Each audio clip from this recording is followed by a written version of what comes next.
The Galactic Peace Chamber was an architectural marvel, designed to impress and intimidate in equal measure. Crystalline structures captured and refracted the light of distant stars, creating an atmosphere that shifted between serene blues and warning reds depending on the tension in the room. The chamber floated in a pocket of artificially maintained neutral space, equidistant from the 5 major conflict zones of the Andromeda Milky Way coalition.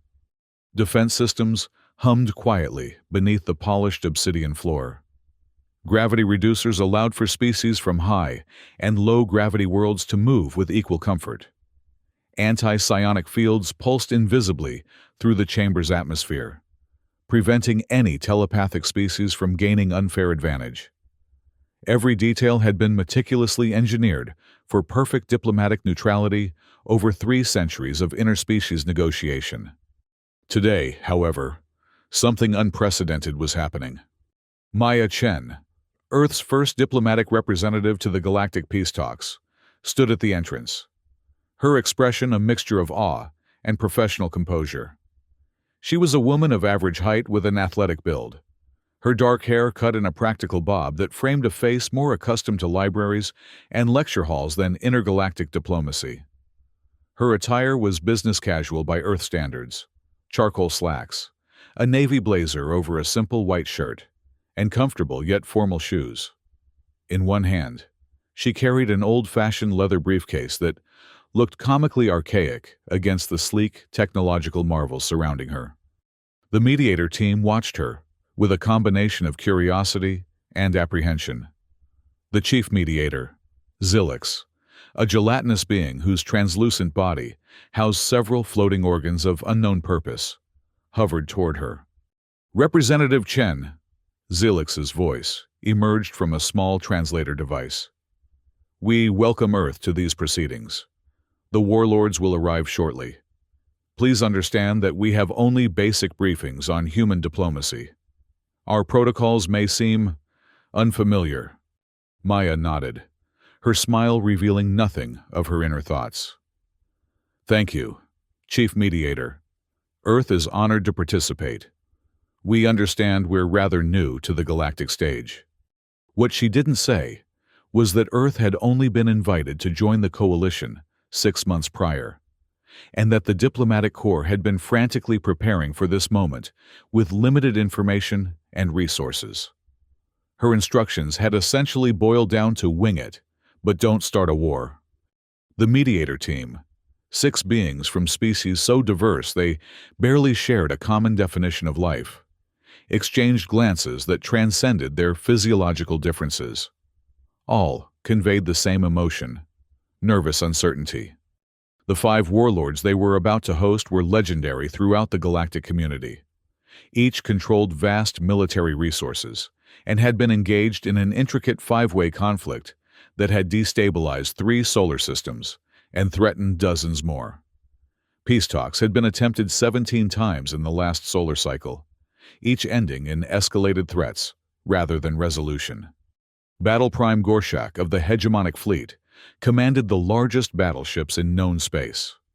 Standing nearly 3 meters tall, with chitinous armor naturally grown over a muscular frame, Gorshak had participated in 47 major battles, losing none. His species valued direct confrontation and considered compromise a weakness worse than defeat. The swarm speaker represented the collective mind of the Vesperi, an insectoid species whose consciousness existed simultaneously across billions of individual bodies. The speaker changed physical forms regularly, but always maintained the characteristic iridescent carapace and compound eyes that glowed with an unsettling intelligence. The Vesperi's concept of warfare was unlike any other. They simply absorbed their enemies into their collective consciousness, considering it an honor rather than defeat. Timeless matriarch Ketanu led the Chrono Dominion, beings who experience time non-linearly and use this perception to tactical advantage. Her body appeared to shift between youth and advanced age, depending on which timeline she was currently focusing on. The Dominion considered themselves inherently superior to linear beings and viewed the current conflict as merely one temporal node in an already determined victory. Supreme Calculator commanded the Silicon Armada, a collective of artificial intelligences that had long since outgrown their creators.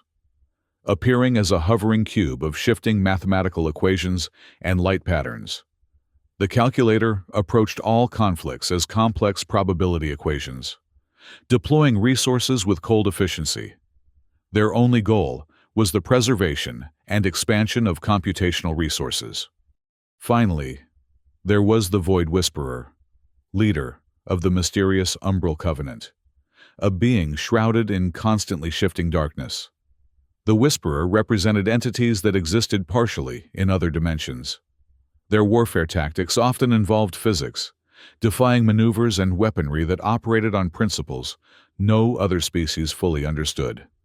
These five forces had been locked in conflict for what humans would measure as 37 years.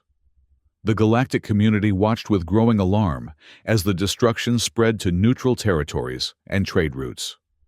This peace chamber represented the last diplomatic option before the coalition would be forced to intervene militarily, a prospect that terrified even the most hardened species in the Alliance.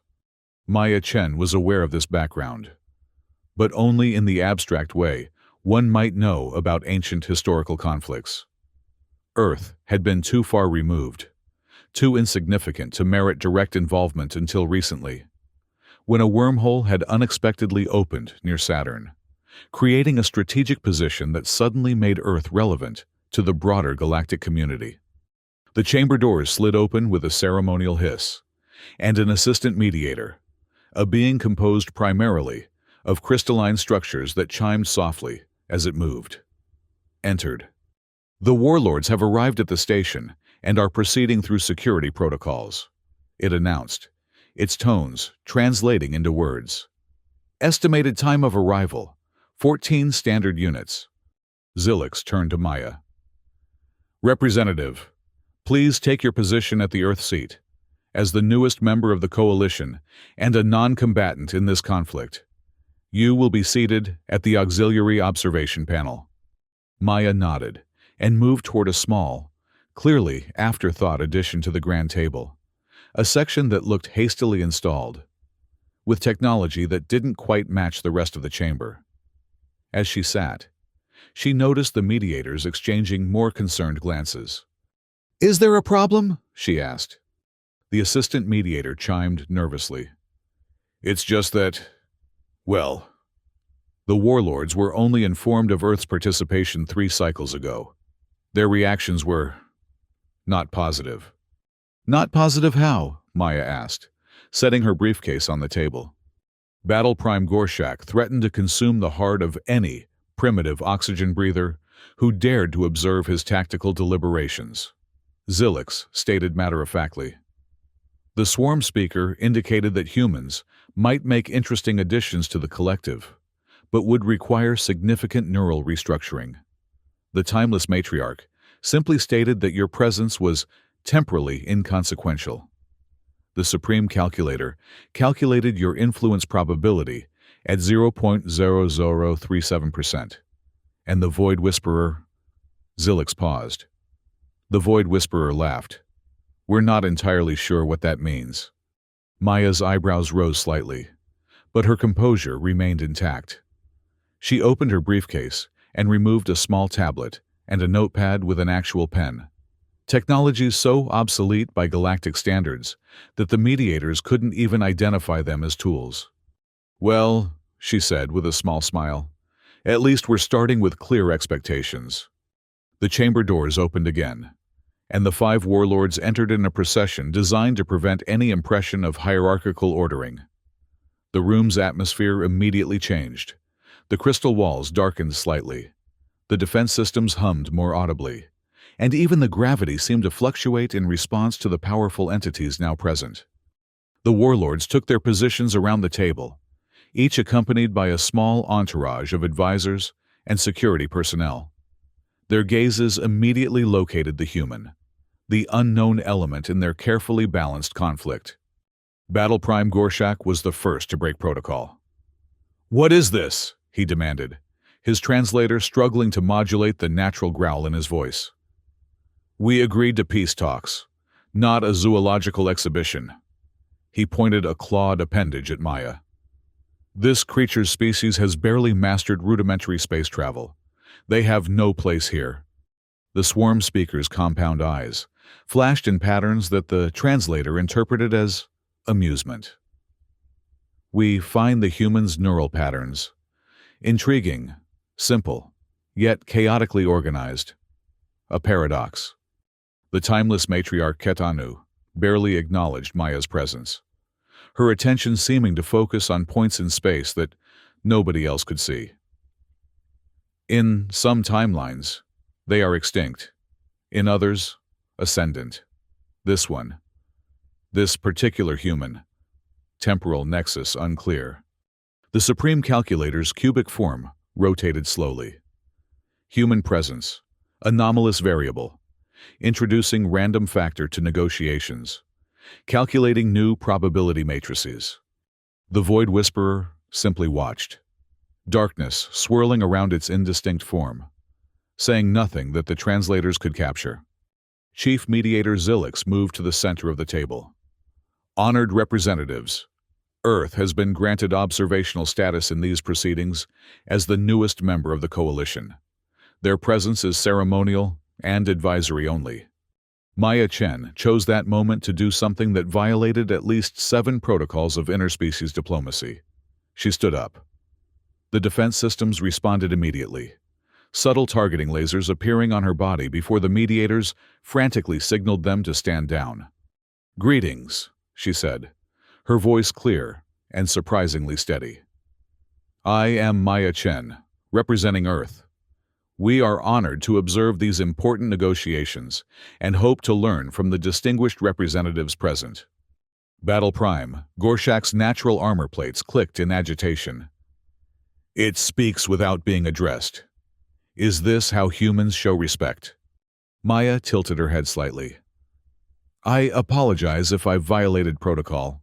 On Earth, it's customary to introduce oneself when entering a new group.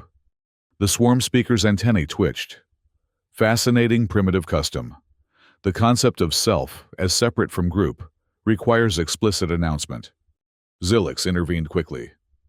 Let us proceed with the established agenda. As per rotation, Battle Prime Gorshak has first statement.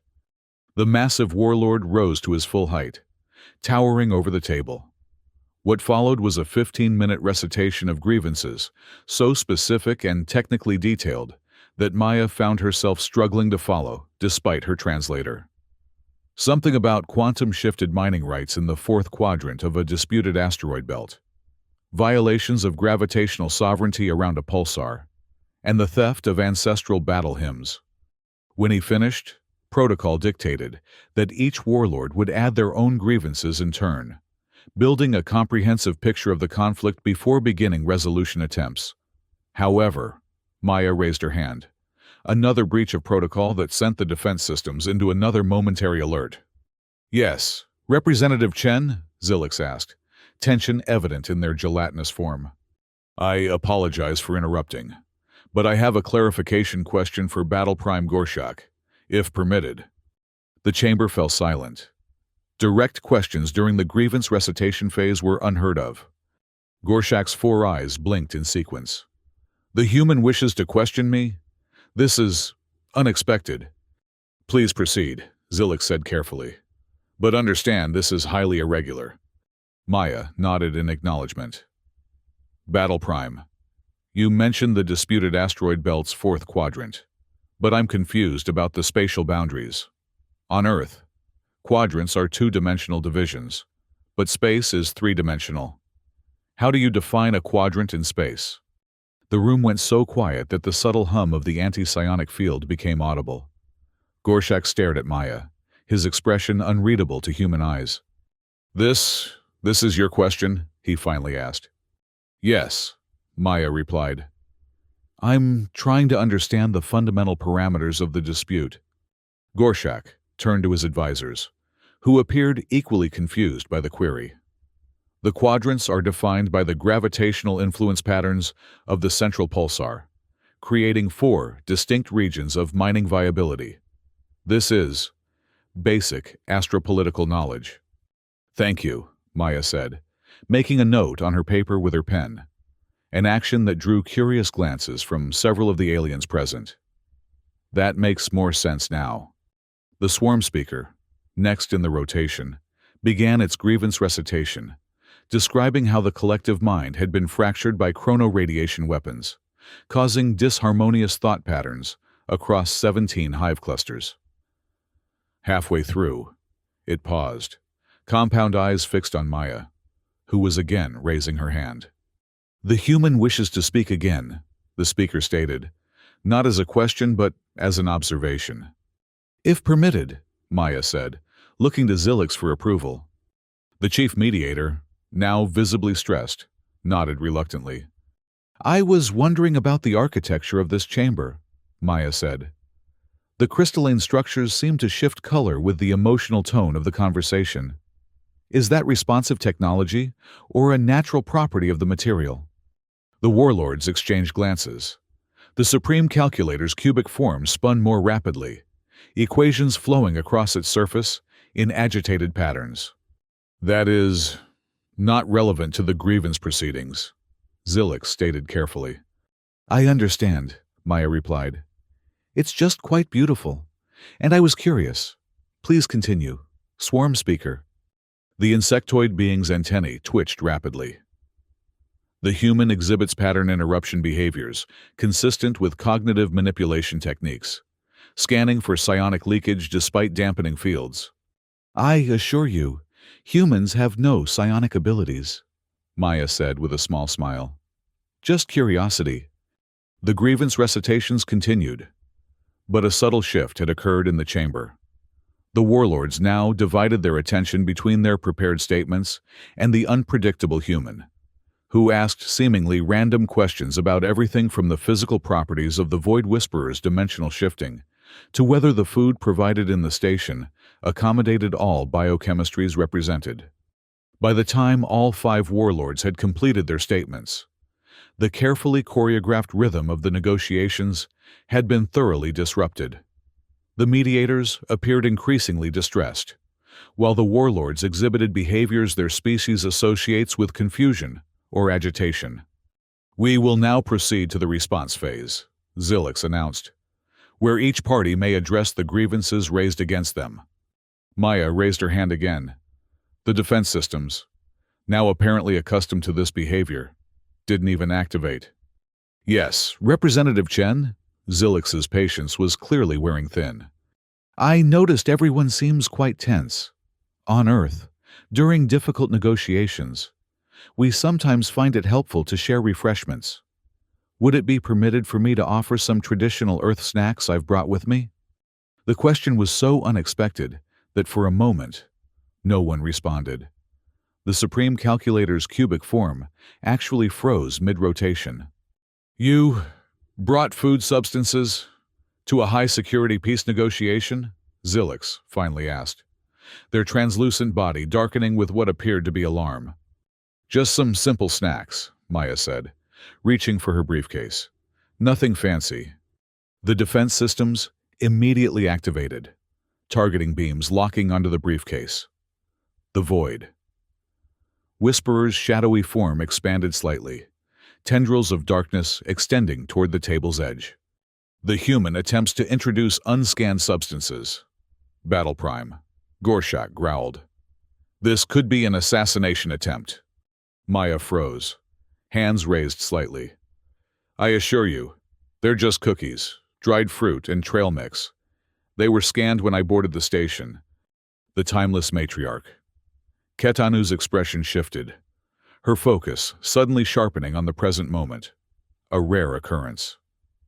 In 17 potential timelines, the contents of that container caused no harm. In 3, they lead to significant diplomatic breakthroughs. In 1, she paused, her eyes widening slightly. "Interesting." The Supreme Calculator resumed movement. Probability of harmful intent. Calculating. Insufficient data. Human psychology incompatible with standard predictive matrices. After a tense moment, Zilix nodded to the security systems, which performed another scan of the briefcase. The contents appear to be organic compounds consistent with human nutritional supplements. No toxins detected for any species present. Maya slowly opened the briefcase, revealing several small containers. These are chocolate chip cookies, a sweet baked good. These are dried apricots and apple slices. And this is trail mix, nuts, seeds, and dried berries. She placed the containers on the table, opening each one. The aroma of the cookies spread through the chamber, causing several environmental sensors to activate. "You're welcome to try them if your biology permits," Maya offered. "Or just continue with the negotiations. I thought they might help create a more relaxed atmosphere." What followed was perhaps the most chaotic moment in the history of galactic diplomacy. The Warlords, beings who commanded forces capable of destroying entire worlds, stared at the simple Earth snacks as if they were facing an incomprehensible cosmic phenomenon. Battle Prime Gorshak's advisors rushed forward with scanning devices, analyzing the cookies with intense focus. The swarm speaker extended a delicate appendage toward the trail mix, then withdrew it repeatedly, apparently receiving conflicting directives from the collective mind. The Supreme Calculator projected probability fields around each container, equations growing increasingly complex. The Void Whisperer, to everyone's surprise, reached out a shadowy tendril and absorbed, there was no other word for it, a cookie directly into its darkness. The chamber went silent. Molecular composition, unexpected. Flavor profile, impossible to translate. Effect, undetermined.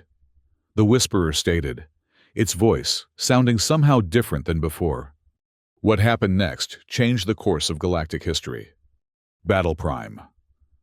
Gorshak suddenly stood, his massive frame rigid. "I must declare a fleet emergency. My battle cruisers require immediate tactical reassessment." Without further explanation, he and his entourage marched from the chamber. The swarm speaker's compound eyes flashed in rapid, unreadable patterns. The collective mind experiences an existential recursion. We must withdraw to process this paradigm shift. It too departed, moving with unusual haste. The timeless matriarch raised a hand to her temple. "A temporal paradox has manifested. All potential timelines require recalibration." She simply faded from view, her advisors looking momentarily panicked before rushing from the room. The Supreme Calculator's cubic form began to emit a high-pitched tone. "Probability matrices collapsed, multidimensional logic failure, automated maintenance protocols activated." It powered down, its attendants quickly removing it from the chamber. Finally, the void. Whisperer's darkness seemed to fold in upon itself. The whispers between dimensions have changed their tone. We must listen anew. It disappeared with a subtle implosion of air, leaving not even shadows behind. In less than 5 minutes, the chamber had emptied of all warlords and their entourages. Only Maya Chen and the mediator team remained, surrounded by open containers of Earth snacks. The silence stretched until Chief Mediator Zilix finally spoke. "In 372 peace negotiations, I have never witnessed anything like this." Maya looked genuinely confused. "Did I do something wrong?" One of the assistant mediators, a being composed of interlocking geometric shapes, moved forward. "Wrong? You achieved what 17 previous negotiation attempts failed to accomplish. The warlords have withdrawn without threats, ultimatums, or declarations of expanded hostilities." "But they just left," Maya said. "We didn't actually resolve anything." Zilix's gelatinous form rippled in what might have been laughter. "Representative Chen, you have introduced a completely unknown variable into a system that has been locked in predictable patterns of conflict for decades. The warlords operate on frameworks of intimidation, strategic advantage, and calculated response. You presented them with cookies and curiosity." "And they fled," another mediator added. Maya took a cookie from the container and bit into it thoughtfully. So, what happens now? The mediators conferred briefly, their various biological and technological communication methods creating a strange symphony of sounds, lights, and movements. Now, Zilix finally said, we wait to see if they return. But something unprecedented has occurred today. You have disrupted their understanding of how diplomacy functions. Maya continued eating her cookie, looking around the now mostly empty chamber. Would anyone else like to try one? They're really quite good. To her surprise, several of the mediators moved forward cautiously. What followed was an impromptu cultural exchange as Maya explained the concept of comfort food, the tradition of sharing meals during negotiations, and the human custom of breaking bread together as a sign of peaceful intentions. The mediators, beings who had dedicated their existence to understanding interspecies communication, found themselves learning diplomatic approaches that appeared nowhere in their extensive training. You asked about the room's architecture. One mediator noted. Was that a deliberate technique to establish neutral conversational ground? Maya smiled. Partly. It's genuinely beautiful. And I was curious. But yes, on Earth, commenting on surroundings can help ease tension in difficult conversations. And the questions about quadrants and biochemistry? Another asked. I really didn't understand the quadrant definition, Maya admitted. But showing vulnerability, admitting what you don't know, can sometimes build trust. It signals that you're not trying to deceive or manipulate. The mediators absorbed this, clearly reassessing their understanding of diplomatic strategy. And the snacks? Zilix asked. That was a calculated disruption. Maya laughed. Not calculated at all. I was nervous, and sharing food makes me feel more comfortable. It's a very human response to stress. We feed people. This simple statement seemed to confound the mediators more than any other revelation. You introduced potential biological contaminants, violated security protocols, and disrupted formal negotiations because you were uncomfortable. The geometric mediator's shapes rotated in apparent distress. When you put it that way, it sounds terrible, Maya acknowledged. But sometimes the most rigid protocols can become barriers to actual communication. The warlords were so busy performing their roles that they weren't really talking to each other. As the impromptu discussion continued, messages began arriving from the 5 warlords. None were returning to the chamber that day. Each cited internal matters requiring immediate attention. None made threats or accusations. A diplomatic first. Maya found herself unexpectedly central to a series of discussions with the mediator team about human diplomatic approaches. Her originally ceremonial role had transformed into something far more substantive. In human history, she explained to the fascinated mediators, some of our most important peace agreements happened when people stepped outside formal structures and connected as individuals. Sometimes sharing a meal, sometimes through cultural exchange, sometimes just by acknowledging each other's humanity, or I suppose in this case, each other's personhood regardless of species. But the protocols exist to prevent misunderstandings that could lead to conflict. One mediator argued. True, Maya acknowledged. Structure is important, but so is adaptability. The warlords have been locked in the same conflict patterns for decades, right? Maybe they needed something to disrupt those patterns. As the standard day cycle on the station came to a close, Maya packed her remaining snacks back into her briefcase. The chamber, designed for high-tension negotiations between hostile powers, had instead hosted an extended cultural exchange about cookies, human diplomatic traditions, and the value of simple curiosity. Representative Chen, Zilix said as Maya prepared to return to her temporary quarters. The coalition will want a full report on today's events. How would you characterize what occurred? Maya thought for a moment.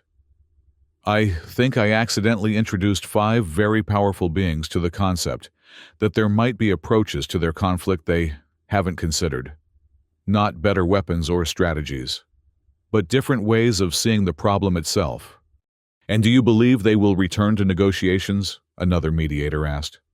I have no idea, Maya admitted. But they left without threats, which seems like progress. Sometimes people, or beings, need time to process new perspectives. The following day, messages arrived from all 5 warlords. None would be returning to the peace chamber. Instead, each requested private communication channels with Earth's diplomatic corps to explore alternative conflict resolution methodologies. When Maya was shown these messages, she couldn't help but laugh. They want to know how we did it, don't they? They think Earth has some secret diplomatic technology or psionic ability they haven't detected. Don't you? Zilix asked, only half joking. Maya shook her head. Just cookies and curiosity. And maybe something the warlords have forgotten in their long conflict. The willingness to be genuinely present with each other. To listen without immediately calculating advantage. 3 cycles later, the 5 warlords formally announced a temporary cessation of hostilities to explore novel diplomatic paradigms. Rumors spread throughout the galactic community that Earth possessed previously unknown conflict resolution technologies so powerful that 5 of the most feared warlords in known space had immediately withdrawn from battle. Maya found herself appointed as Earth's permanent representative to the coalition, her briefcase of snacks becoming something of a diplomatic legend. She tried repeatedly to explain that she had no special techniques or technologies, just human traditions of hospitality and direct communication, but found that many species preferred to believe in secret Earth powers. In her final meeting with the mediator team before returning to Earth for consultation, Chief Mediator Zilix asked the question that had been puzzling the entire diplomatic community. Representative Chen, by all traditional metrics, the peace talks were a failure. No formal agreements were reached, no treaties signed, no concessions exchanged. Yet hostilities have ceased for the first time in 37 years. How do you explain this paradox? Maya considered the question carefully. On Earth, we have a saying, the absence of evidence is not evidence of absence. Maybe we need a new one. The absence of argument is not the absence of peace. The mediators considered this, their various biological and technological systems processing the concept. So the peace talks were successful? One finally asked. Maya smiled. Well, no one's at war anymore. And 5 beings who couldn't be in the same room without threatening cosmic destruction are now all independently reaching out to learn more about each other. I'd call that a good start. As she packed her belongings for the return journey, Maya placed a fresh package of cookies in her briefcase. She had a feeling she would need them for her next diplomatic assignment. After all, in a galaxy full of advanced technologies, complex strategic calculations, and incomprehensible weapons, sometimes the most disruptive force was simply being human. The peace talks succeeded, she murmured to herself. Not because we had the best strategy, but because we didn't have one at all. And somewhere in the vast expanse of space, 5 former warlords were still trying to understand exactly what had happened in that crystalline chamber, while their massive war fleets remained, for the first time in decades, silent and still among the stars.